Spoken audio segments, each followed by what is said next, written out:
I gave them the pen. I let them believe they had won. And the moment the notary opened that second folder, every person in that room went silent in a way I had never heard before. My name is Carol Watkins.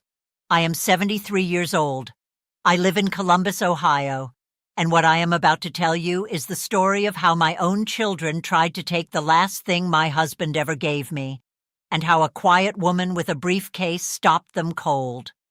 But before I continue, if this story touches something in you, please like this video and subscribe.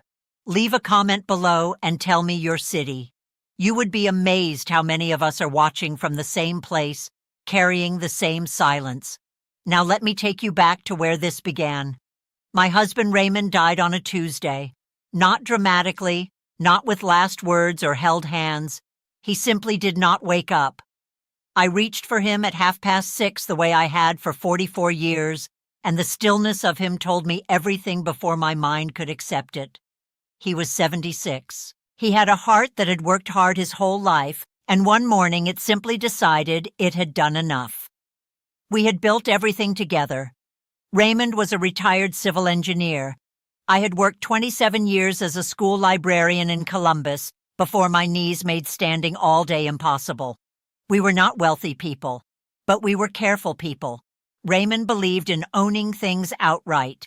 No second mortgages, no borrowed futures. When something was yours, he used to say, make sure the paper says so clearly. The house on Clement Drive was ours, fully paid. 4 bedrooms, a yard that Raymond kept better than any professional, a kitchen where I had cooked more meals than I could count. We had raised 3 children inside those walls.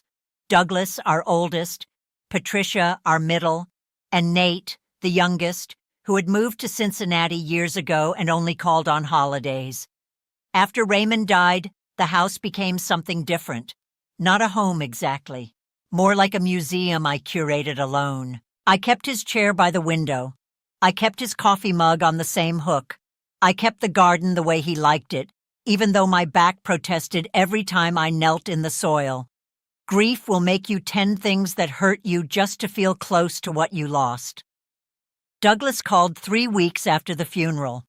Not to ask how I was, to ask about the house. He was careful at first the way people are when they want something and have not yet decided how to ask. He mentioned property taxes. He mentioned the cost of maintenance. He mentioned that a woman my age, living alone, in a house that size, was taking on more than was reasonable. I listened. I said I was managing fine. He said he was only thinking of me. Patricia called 2 days later with the same words arranged in a slightly different order. She added that Douglas had spoken to a real estate attorney. Just to understand the options, she said, just to know what was available. I thanked her and changed the subject. What I did not tell either of them was that I had already spoken to someone too. 3 months before Raymond died, when his heart had its first warning episode, and we sat in the cardiologist's office listening to words we were not ready for, Raymond had squeezed my hand in the car on the way home and said, "Carol, I need you to make an appointment, not with a doctor, with Helen Marsh." Helen Marsh had been our estate attorney for 11 years, a compact, precise woman in her early 60s who wore reading glasses on a chain and spoke the way people do when they have spent decades making sure language does not betray them. Raymond trusted her completely. So did I.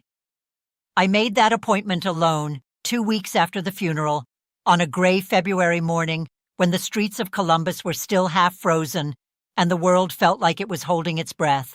Helen sat across from me with a yellow legal pad and listened without interrupting while I told her what Douglas and Patricia had been saying. When I finished, she looked at me over her glasses and said, "Carol, did Raymond ever explain to you exactly what you own?" I told her what I knew: the house, the joint savings account, Raymond's pension survivor benefit. She nodded slowly. Then she opened a folder and spent the next hour showing me the rest. Raymond had not been idle in his final years. Quietly, carefully, the way he did everything, He had made arrangements I had not fully understood at the time. There was a revocable living trust established 6 years earlier. The house on Clement Drive was held inside it. I was the sole trustee and sole beneficiary. There was also a secondary property, a small rental house on Addison Lane that Raymond had purchased years ago under a separate LLC, which he had transferred entirely into my name 18 months before he died. I had known about the rental property. I had not understood the structure. Helen explained it plainly. "You are not just the widow of a man who owned things, Carol. You are the owner. Every asset Raymond had is now legally and entirely yours. The trust protects the house from probate, from creditors, and from anyone who might try to pressure you into a decision while you are grieving." I sat with that for a moment. Then I asked her what I should do if my children pushed harder. She smiled the way people do when they have seen this before. She said, "Let them push, and when they do, call me." I drove home that morning feeling something I had not expected. Not relief exactly, something quieter. The feeling of ground beneath my feet that was not going anywhere. Douglas escalated in March. He arrived on a Saturday with Patricia and a man I had never met who he introduced as Gary, a friend with experience in estate planning. Gary wore a sport coat and carried a manila folder and shook my hand with the practiced warmth of someone whose job depended on being liked quickly. They sat in my living room. Raymond's chair was still by the window. I sat on the couch across from them and folded my hands in my lap and waited. Gary opened the folder. He spoke about market conditions and tax implications and something he called a simplified transfer of ownership that would protect me from future liability while ensuring the family retained the asset. He used the word family 4 times in the first 3 minutes. He slid a document across the coffee table toward me.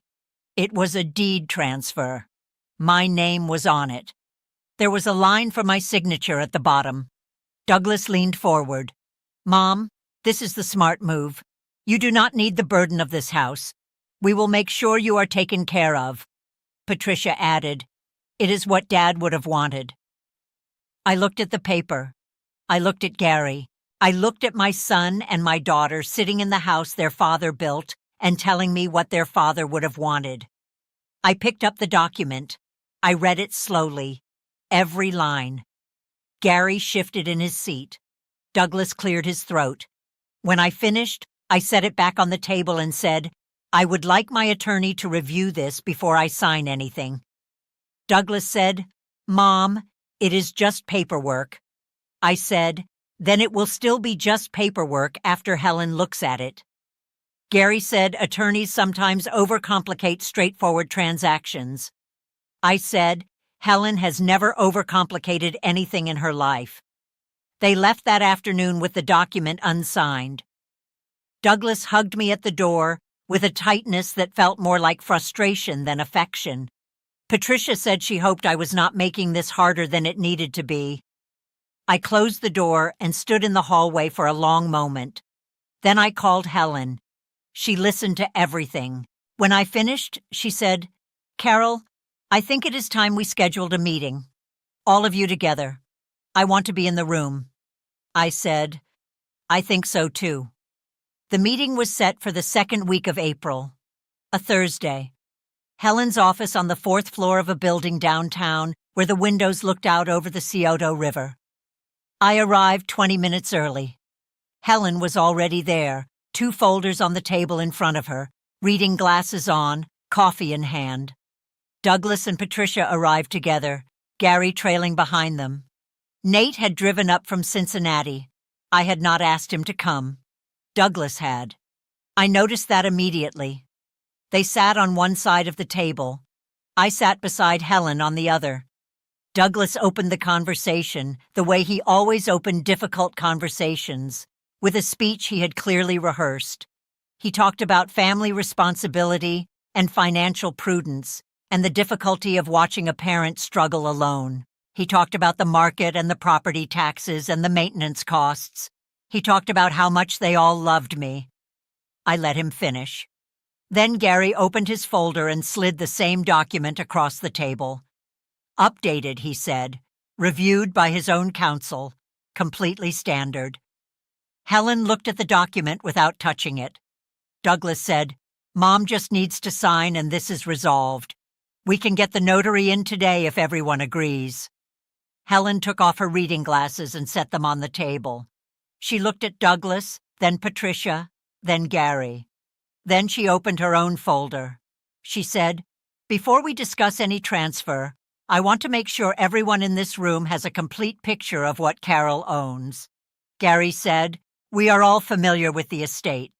Helen said, "I do not think you are." She placed the first document on the table, the trust agreement.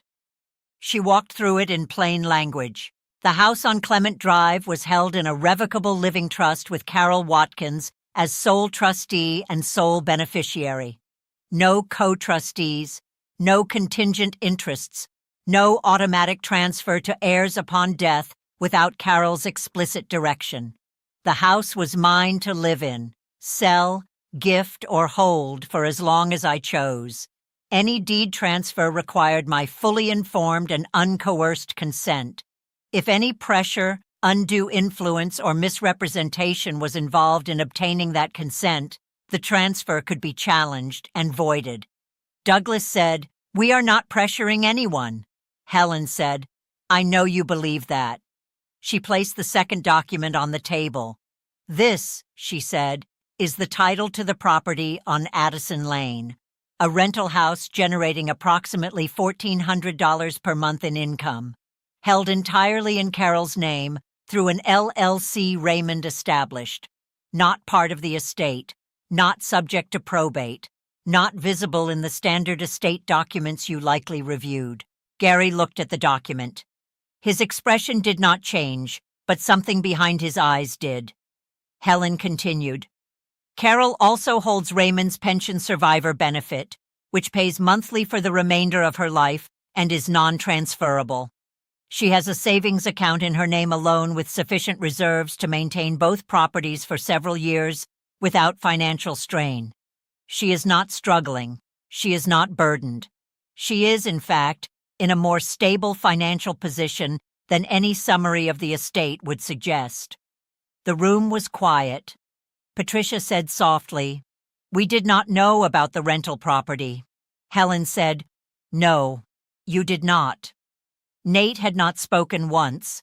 He sat at the far end of the table with his hands flat on the surface and his eyes moving between his brother and sister and me.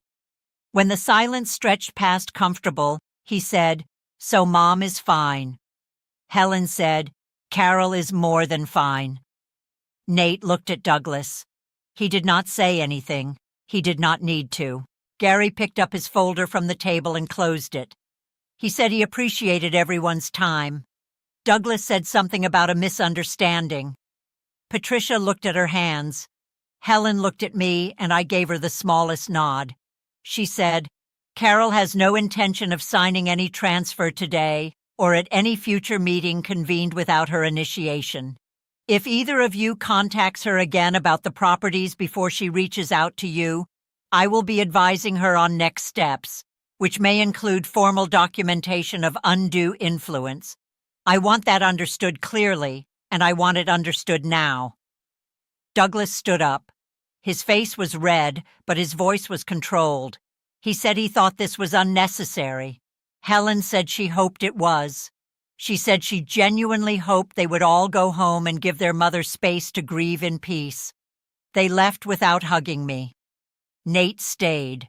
He waited until the others had gone, and then he sat back down and looked at me across the table. He said, "Mom, I am sorry. I should have called you more. I should have driven up sooner. I let Douglas lead, and I should not have. I told him it was all right. He said it was not all right, and he knew it, and he was going to do better. I believed him, not because sons always mean what they say, but because Nate had Raymond's eyes, and Raymond never said things he did not mean." We drove back to Clement Drive together. I made coffee. We sat in the kitchen and talked for 3 hours about Raymond, about the garden, about things that had nothing to do with property or money or legal language. It was the best afternoon I had spent since the funeral. That evening, after Nate drove back to Cincinnati, I sat in Raymond's chair by the window and watched the light fade over the yard he had loved. The garden was coming back now. Crocuses along the fence line. The rose bushes he had planted the spring before he died, just beginning to bud. I thought about what it meant to own something, not just to hold a title or a deed or a trust document, but to truly own a life, to have built it piece by piece with someone who believed in you and prepared for you and quietly made sure that when he was gone, the ground beneath your feet would hold. Raymond had done all of that without telling me. He had spent his last healthy years making sure that no one could take from me what we had made together. And in the end, the greatest thing he left me was not the house or the rental income or the trust. It was the knowledge that I was seen, that I was valued, that I was protected not because I was fragile, but because I was worth protecting. Douglas called 2 weeks later, not about the house, just to call. His voice was different, flatter, like a man who has recalculated something and arrived at a number he did not expect. I was polite. I was warm. I was not the woman who could be handed a pen and told where to sign.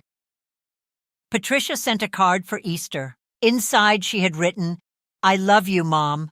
I am sorry things got complicated." I wrote back. I told her I loved her too. I meant it. Love and accountability are not opposites. You can hold both at the same time. Nate comes up once a month now. He helps in the garden on Saturdays. He drinks coffee at the kitchen table and tells me about his life and asks about mine and listens when I answer. It is a small thing. It is everything. The house on Clement Drive is still mine. The garden is blooming. The chair is still by the window.